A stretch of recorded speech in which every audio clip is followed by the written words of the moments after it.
editing me out.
Good morning. My name is Celia Young. It is my greatest pleasure to be your worship associate this morning. On behalf of Tapestry, a Unitarian Universalist congregation, I want to welcome you, and thanks to the modern technology that allows us to gather electronically. As a welcoming congregation, we embrace diversity and based on race, culture, gender expression, sexual orientation, age, social class, and immigration status. Although we are socially distant, but we are spiritually connected. We are here to practice loving our neighbors and loving our whole self. In this difficult time, I like to remind us that no one should be isolated because we are all in it together. And if you have a chalice or a candle, get it ready. This way, we'll be able to light it together when it's time to do it. In order to honor our worship time together and minimize the distractions, please mute your microphone and only use the chat function when you're invited to do so. And get a sense of a community, please let us see your beautiful faces by turning on your video. Even some of you are in your pajamas. But you might want to self-censor because whatever going on in the background, we can see you. And right now, and it is great to reconnect with members old friends and new friends this morning. Now, everyone, please use the next minute to extend a warm greeting to each other by using the chat function.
So please finish your chat.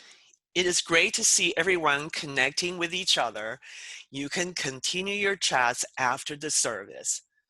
This Sunday, we'll pause to celebrate all the birthday in the month of May in our community. If you have a birthday this month, please wave your hands. Good. When the music starts, you can sing along as loud as you like, but still mute your microphone.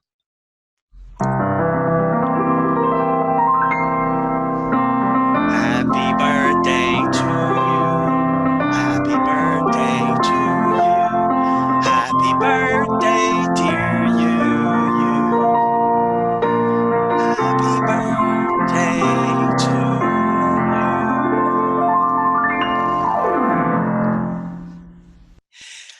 We are a busy congregation. There are so many events and activities coming up at Tapestry.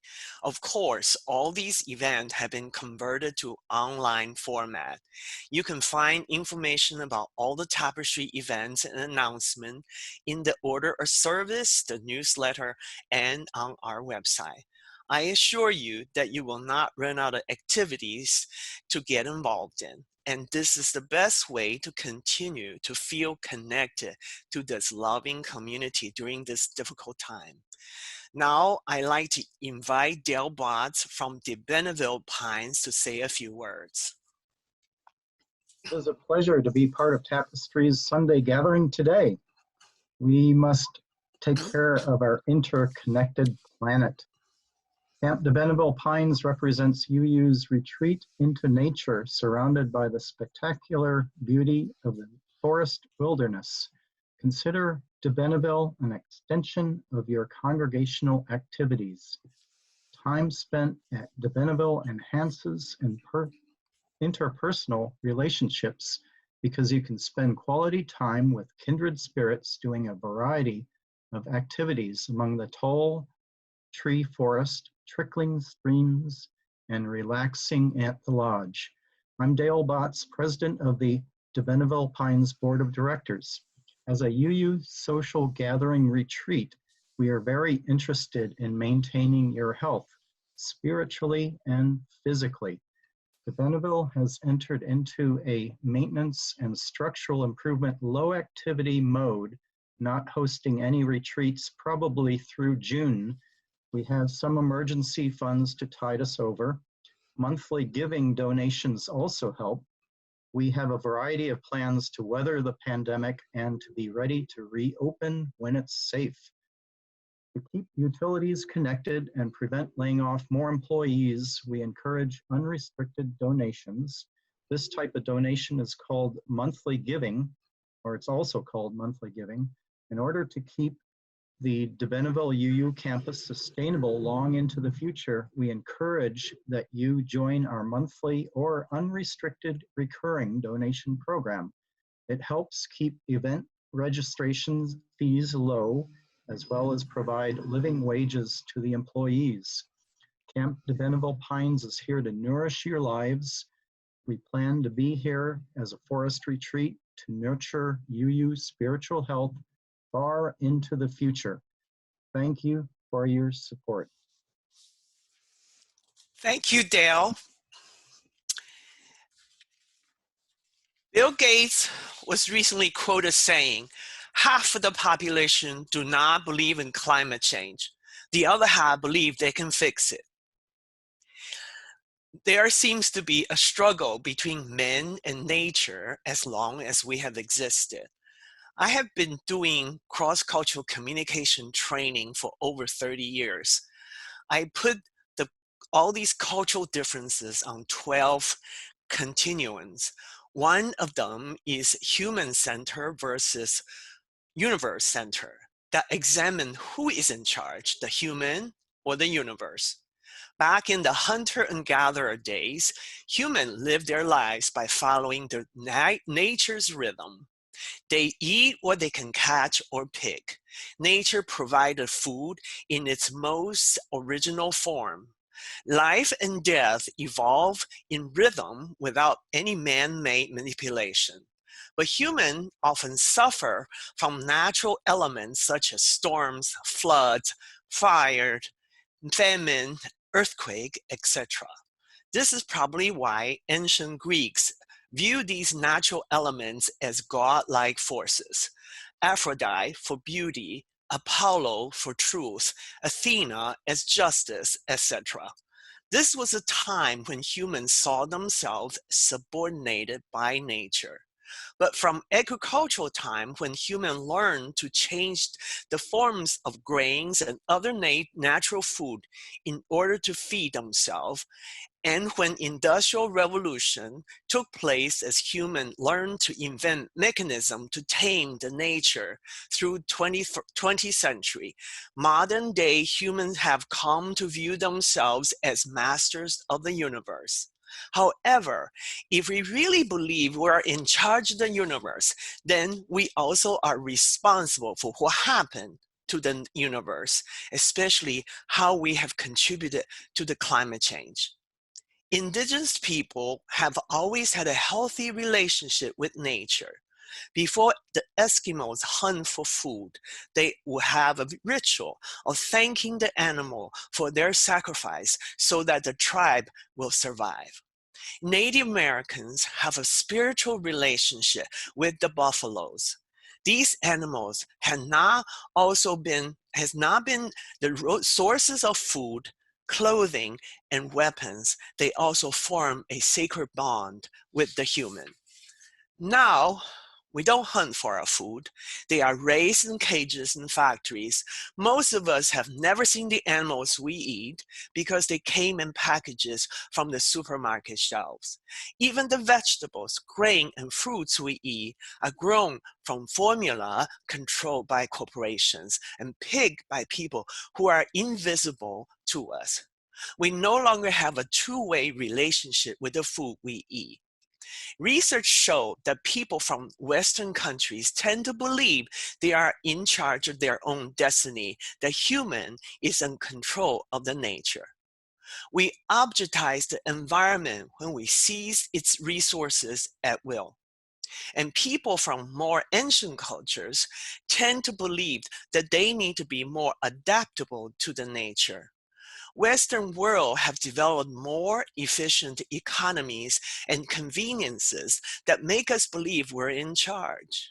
We benefit from the oil and the minerals extracted from the earth, but we left behind not only scars to the earth, but also created poison that come back to destroy us. In the 21st century, we must acknowledge that seeing that either human or the nature is in charge is not helpful. We need to establish a harmony and balance between the two centers of control. We must handle this planet with care and gentleness and nurture the hands that feed us. Couple years back this month, a bunch of us UUs participated in a March for Science in Long Beach. It was a spirit-lifted event. We need to keep up this spirit now than ever. Here's a sign I carry.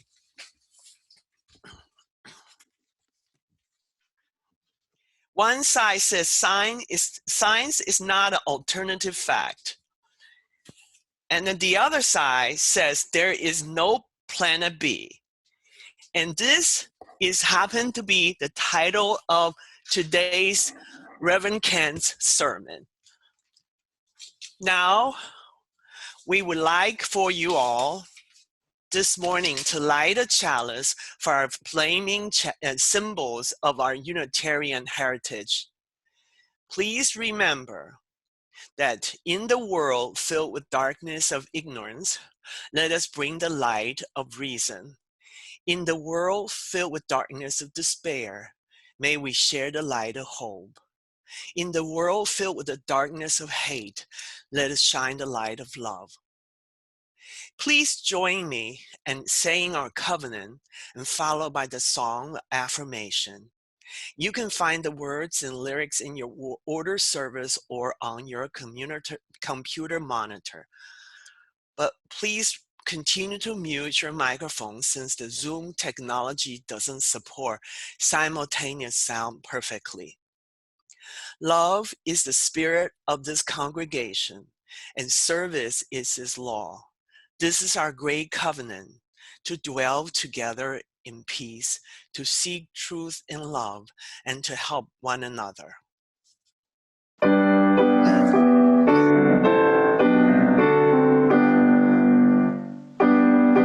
all that dwell below the sky, let songs of hope and praise arise. Let peace prevail, our birthday song, through every land, by every tongue.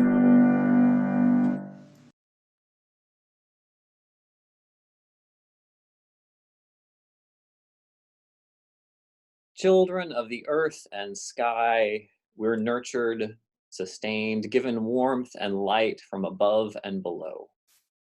Supported by Earth's strong, firm crust, we build our homes, till our fields, plant our gardens.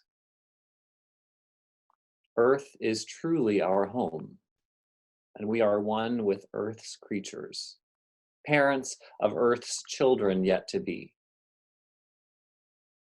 We are one with all Earth's creatures, parents of Earth's children yet to be.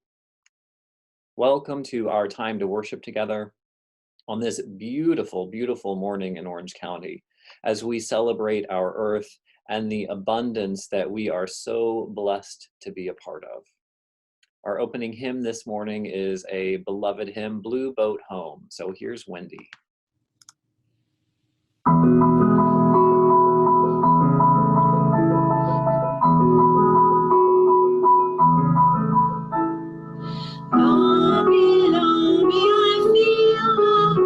Standing on these mountains and plains, far away from the rolling ocean, still my dry land heart can say, I've been sailing all my life now, never harbor port have I known, the wide universe is the ocean I travel, and the earth is my blue boat home.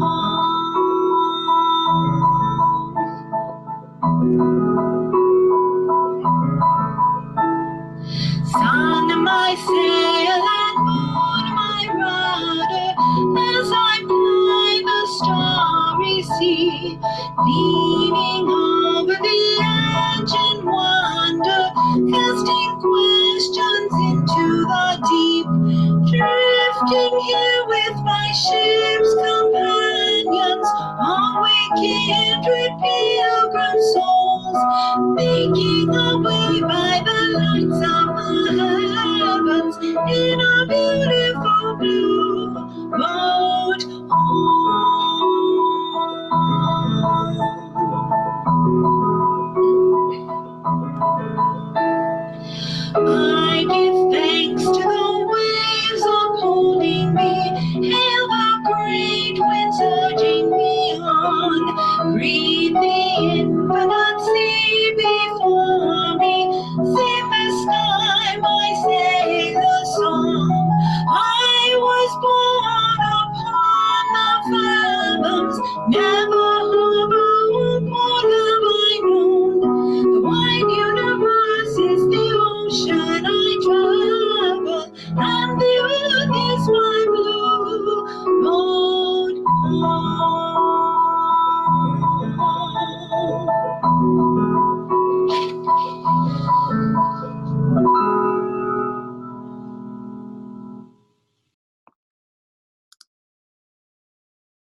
morning, everybody. Before we get into our Time for All Ages story today, just a quick reminder, story time, lunchtime story time on Tuesdays and Thursdays. That's at 11:30. And we are doing RE classes on Sundays at 10 and 11. Any other information on that, you can send me an email, and I can put my email in the chat box here before the end of the service today. For our story today, it is I Am Human.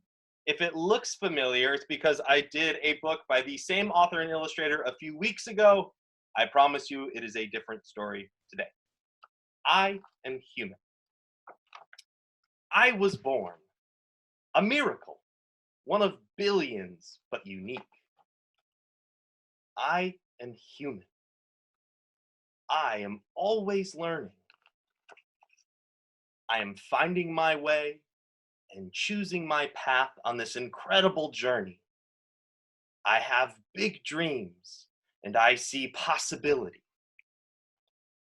I have endless curiosity. I make discoveries. I have a feeling of wonder and I am amazed by nature. I have a playful side and I find joy in friendships. I am human. But being human means I am not perfect, and I make mistakes.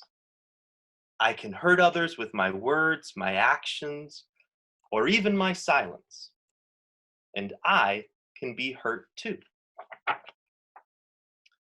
I can be fearful of things I don't yet understand, and timid to try something new. I have a heavy heart when I feel sadness. I am human.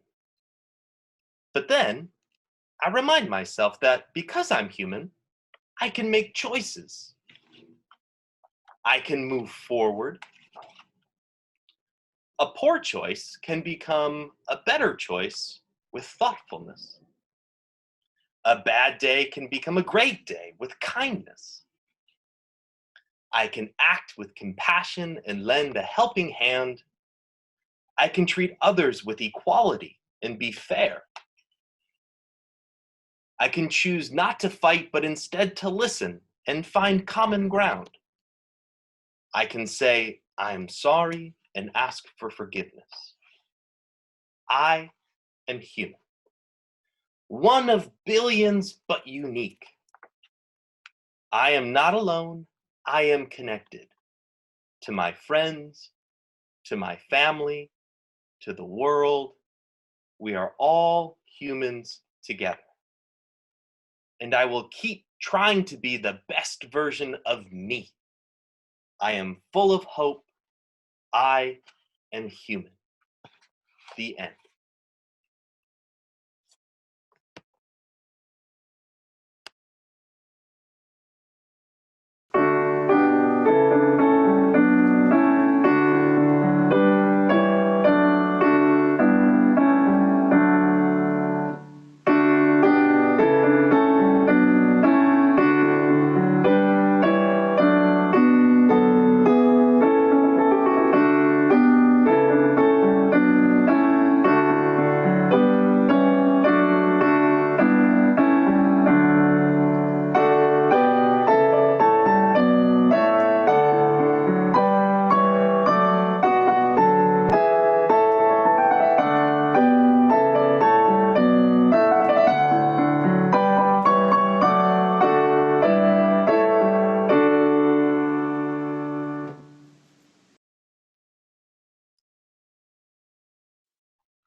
Our reading this morning is a responsive reading by Walt Whitman.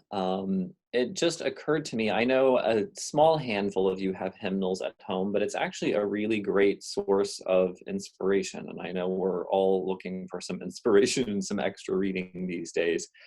It's available at the UUA bookstore that you can reach online, or it's also available through Amazon. And you may not know the title of it is Singing the Living Tradition. So it's not a bad idea to pick up a copy. So as I mentioned, our reading comes from Walt Whitman. I swear there's no greatness or power that does not emulate those of the earth. There can be no theory of any account unless it corroborate the theory of the earth. No politics, song, religion, behavior, or whatnot is of account unless it compare with the amplitude of the earth, unless it face the exactness, vitality, impartiality, rectitude of the earth. Here ends our reading.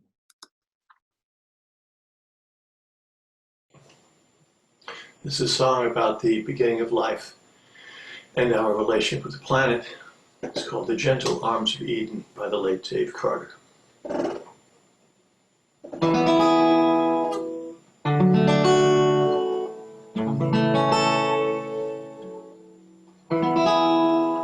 On a sleepy endless ocean as the world lay in dream, there was rhythm in the splash and roll, but not a voice to sing. So the moon fell on the breakers and the morning warmed the waves, till a single cell did jump and hum with joy, as though to say, this is my home, this is my only home, this is the only sacred ground that I have ever known. And should I stray in the dark night alone, rock me, goddess, in the gentle arms of Eden. Then the day shone brightly round her as the one turned into two, and the two into 10,000 things, and old things into new.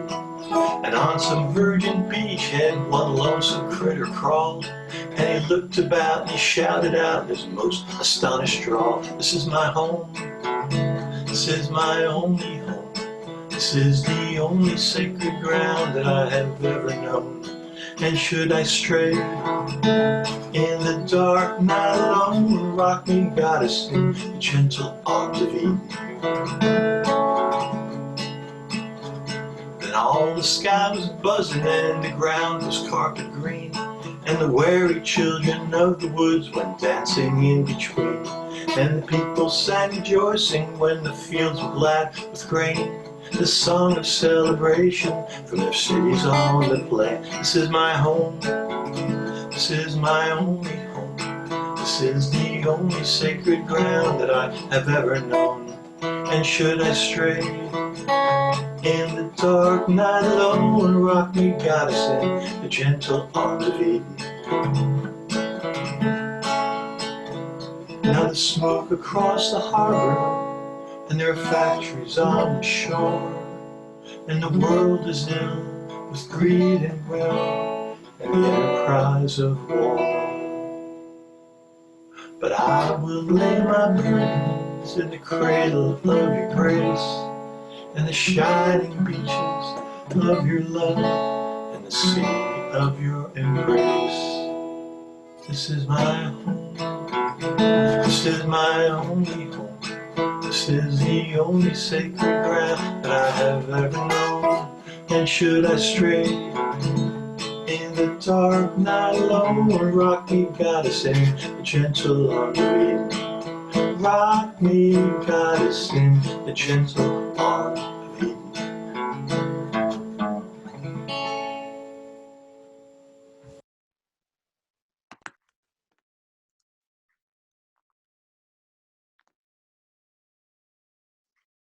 That was awesome, Richard. Thank you so much. It's a joy to get so much music from people's homes in this time.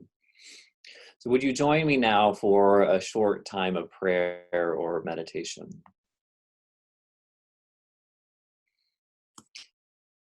Spirit of life, God of many names, mystery beyond naming, we gather in thanks for this good day. It's no secret that these are hard times. Around the world and here at home, our neighbors are hurting, and we're hurting too. Fear has seeped in and soaked our living, and now we feel a little bit like animals in cages. In the midst of the sorrow and the fear, we look outside, we might even walk outside to see that beauty and life persists. Thank you. Thank you, God. Thank you, Earth. Thank you, life, for the reminders this spring that in the midst of our own challenges, life persists, beauty persists, joy persists. Every day, even every day inside our homes, is a blessing. Let us be glad.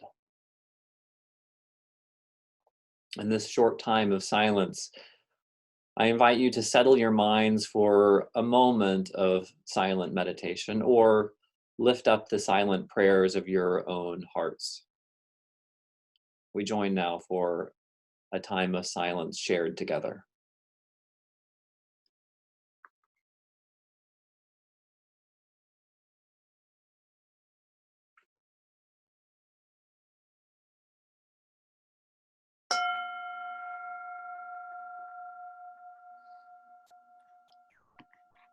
Namaste. Amen and blessed be.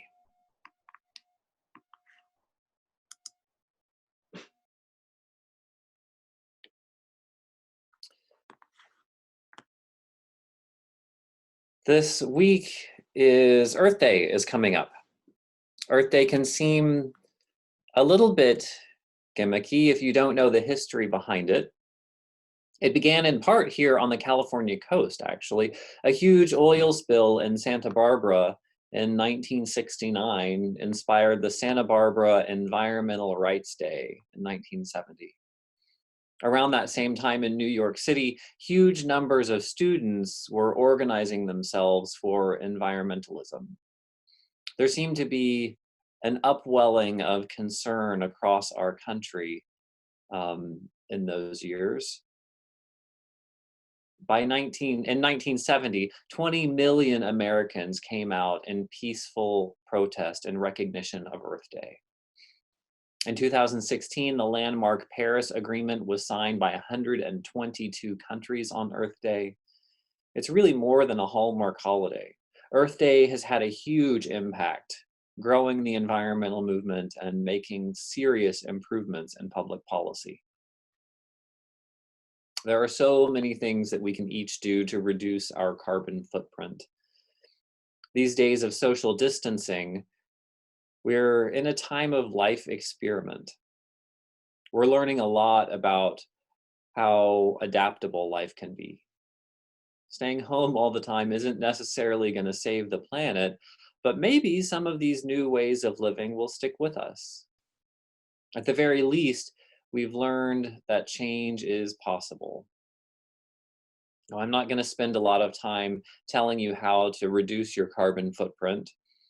You already know a lot of them.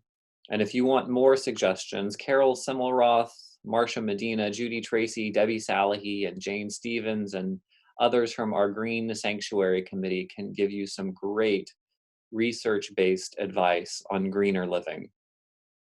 Today, I want to talk about the earth and our responsibilities to protect it from the perspective of a few different religious traditions. Science and religion are too often seen as antagonistic, with little to contribute to each other. And as the debate over climate change has intensified, the scientific evidence has become absolutely overwhelming. Sadly, though, it seems that scientific information alone may be insufficient to motivate the necessary changes for society. Religious voices also have to play their part in this effort. When talking about religious traditions and the environment, most people turn to American Indian traditions or indigenous religious traditions in general. Each indigenous community maintains its own elaborate set of relationships with different elements of the natural world. Various traditions incorporate animals and plants for healing and for inspiration. One overarching theme that stands out, though, is a deep respect for the land. Not in a general sense, but in a very particular sense. Indigenous traditions often find that their people are rooted to a very specific geographical location.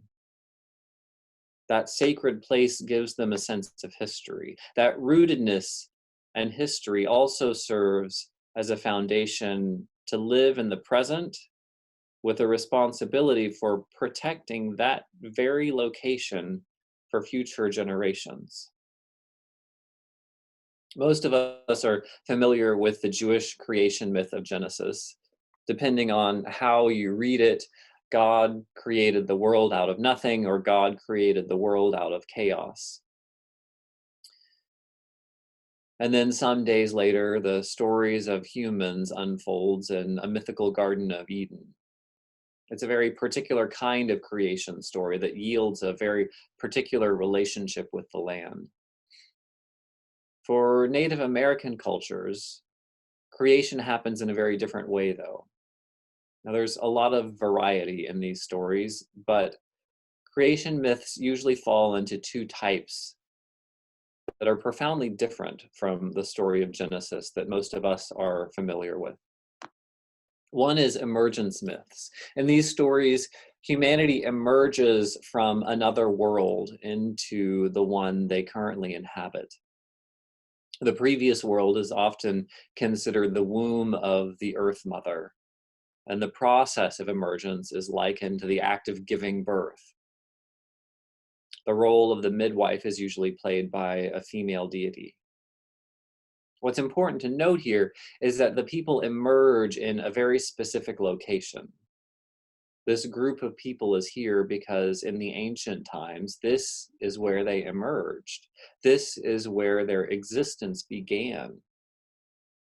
The other common type of creation myth within Native American communities is the earth diver.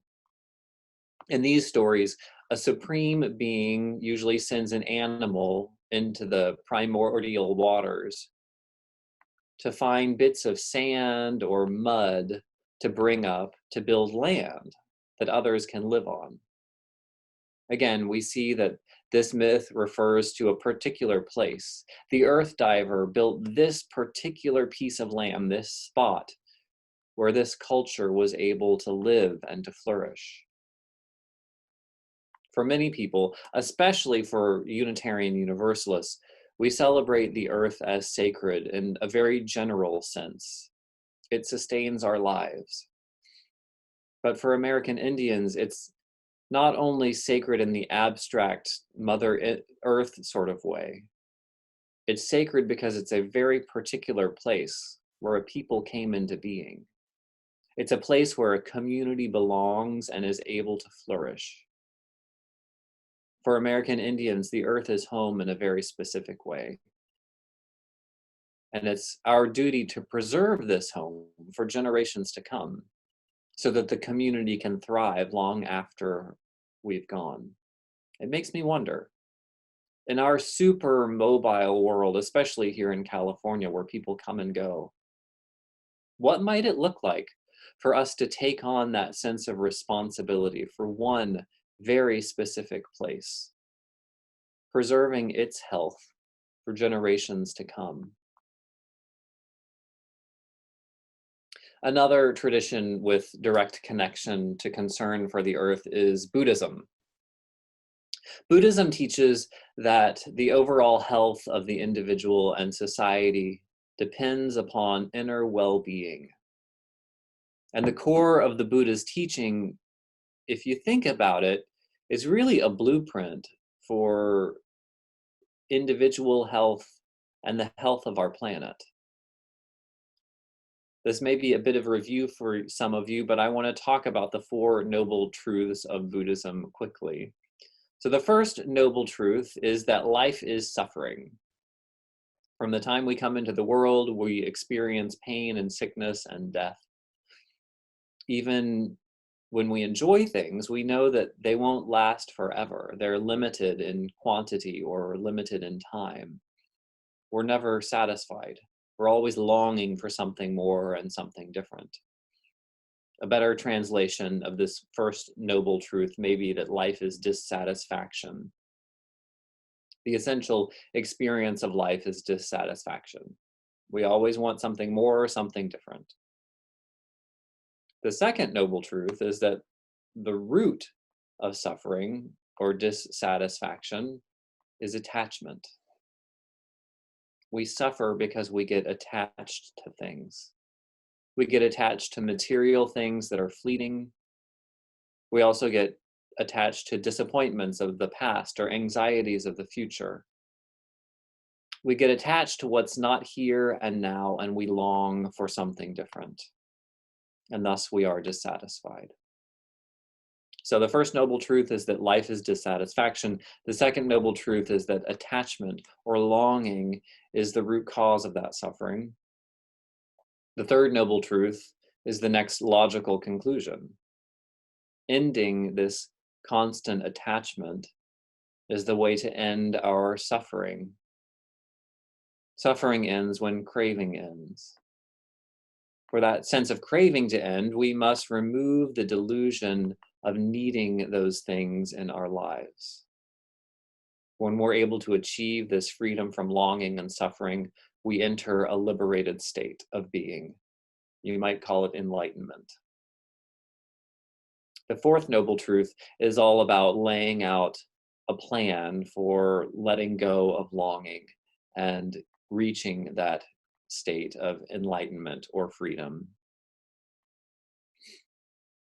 Buddhism is deeply rooted in this sense of letting go of what we don't need and appreciating what we have. You might call it a blueprint for satisfaction in our own lives or a blueprint for ecological sustainability. It's also deeply rooted in cultivating compassion and understanding ourselves as connected to other beings. The task set before each of us is to dissolve the delusion of separateness and self-sufficiency. From the Buddhist perspective, the key to happiness is contentment rather than ever-increasing abundance of goods.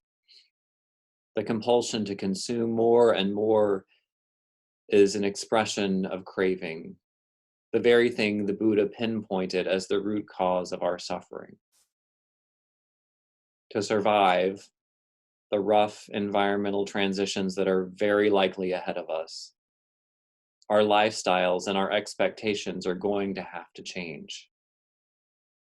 The Buddha offers some very, very good suggestions on how we might make some of those changes.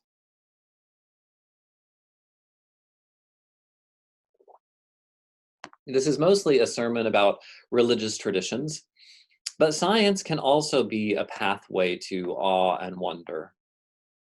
It exposes us to forces that are bigger than ourselves, and if we get beyond the raw data, it can inspire profound changes in people. The Big Bang has never settled terribly well in my consciousness. I don't think it's propaganda. It's just been something that I couldn't sink my teeth into in a satisfying way as a creation story for us. It may be because the metaphor that's usually used to describe the beginning depends on a violent sense of power. Violent explosions, chaos, noise. While those may be true, the Big Bang was actually so big that we can only really describe it in metaphors. What if we use something more inviting, more inspiring than violence to help us love the creation that gives us life? I mean, the greatest minds of science tell us that once upon a time, all of what is our universe, all of what we know and what we have yet to see existed in a single unit. That mysterious unit was infinitely dense and infinitely hot. And then 13.8 billion years ago, that unit began to rapidly expand and cool and come together. Only through complex equations can physicists begin to speculate about that rapid expansion and development. It's beyond comprehension. I mean, heck, they use the words infinite in the scientific description. That original seed thing was infinitely hot and infinitely dense. Mathematical equations can kind of suggest what happened, but I deeply believe that we need a much bigger word than bang to describe that unique miracle that happened. What if instead of a big bang, what if we started calling it a big birth? It's not such a big leap. In a short and powerful time frame, something complex and beautiful was created. From an unimaginably small beginning, with the right circumstances, growth began to occur, and the universe began to organize itself into being. The Big Birth was a frightfully powerful time. There was darkness and intensely bright light. It's a wonder things turned out the way that they did. It was a baffling combination of danger and creation, beauty and destruction and pain, to bring order into being. All this drama to create a beautiful, complex, growing existence with an uncertain but hopeful future. I believe what occurred 13.8 billion years ago was more similar to a birth than a bang. And I believe we have a great deal to be grateful for as children of this incredible universe. Science does a wonderful job of providing facts and figures, but it can also provide mystery and wonder. It might even provide inspiration for us to hope in our hearts. So if we're talking today about religious traditions and the environment, I want to wrap up our time together talking about our own faith. Last week, I talked about Unitarian Universalist faith based on what the Reverend Theodore Parker preached. It's all about love and relationship in the end. As Unitarian Universalists, we're called by our seventh principle to affirm and promote respect for the interdependent web of all existence of which we are a part. We dream of a world in which all people are assured a secure and meaningful life that's responsible and sustainable. A world in which every form of life has value. In other words, you are called to find a balance between our individual needs and the needs of other organisms. It's more than a feel-good invitation to hug a tree, though. Finding balance between the needs of self and the needs of our wider community is a question of life and death. Entire cultures, nations, and life forms face extinction. Basic access to supplies of food, fresh water, health, or the possibility for a livelihood are threatened. To take our faith seriously is to try to live in better relationship with the world around us. To take our faith seriously is to transform our daily lives into 1,000 actions of blessing for our planet, 1,000 small prayers for the other beings that we're fortunate to share this life with. We're not saints, but we are people of faith. Let us express that faith, not just with our words, but with our deeds. Amen.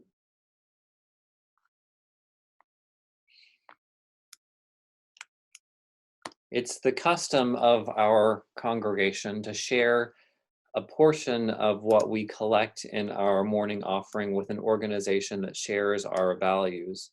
This month, that organization is Camp DeBenneville Pines that we heard from earlier. I see Paul has posted in our chat box a link for online giving. If you follow that link, it will give you an opportunity to practice your generosity, to give to Tapestry and to DeBenneville Pines. So hopefully you follow that as we enjoy our music together.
Thank you, Wendy. It was a beautiful song. We extinguish this flame, knowing the light remains in the warmth and compassion of our hearts, our whole hearts, until we are together again. We've gathered together today to feel the truth in the depth of our being, to be reminded that we are held together, even across great distances, by a mighty web of life. Let us go now to act in concert with that truth. Go in peace, and let the light within you be a blessing to the world.